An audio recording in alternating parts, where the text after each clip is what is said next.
আর একটুখানি হলেই আমাকে সাপে কামড়ে দিত। তো হ্যালো বন্ধুরা, তোমরা সবাই কেমন আছো? আশা করছি ভালো আছো। আমরাও ভালো আছি। আমার নতুন একটা ভিডিওতে তোমাদের অনেক অনেক ওয়েলকাম। কালকে রাতে চলে এসেছিলাম আমার বাপের বাড়িতে। আর তারপর সকাল সকাল বাবা চলে গেছিলো টমেটো জমিতে টমেটো তুলতে।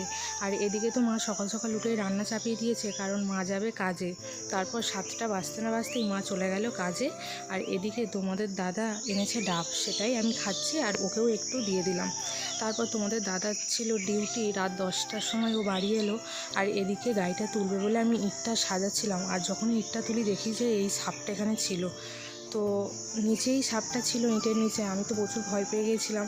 যাই হোক, কোনো বিপদ হয়নি। তো তারপর রাতে খাওয়া দাওয়া করে নিচ্ছি। এখানে এইসব রান্নাবান্না হয়েছে। চলো বন্ধুরা, আজকে ভিডিও এতটাই।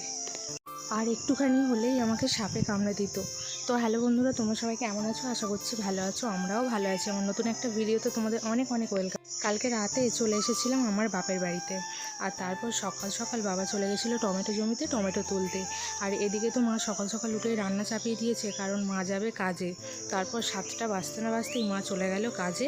আর এদিকে তোমাদের দাদা এনেছে ডাব, সেটাই আমি খাচ্ছি আর ওকেও একটু দিয়ে দিলাম। তারপর তোমাদের দাদা ছিল ডিউটি, রাত 10টার সময় ও বাড়ি এলো। আর এদিকে গাড়িটা তুলবে বলে আমি ইটটা সাজাচ্ছিলাম, আর যখন ইটটা তুলি দেখি যে এই সাপটা এখানে ছিল।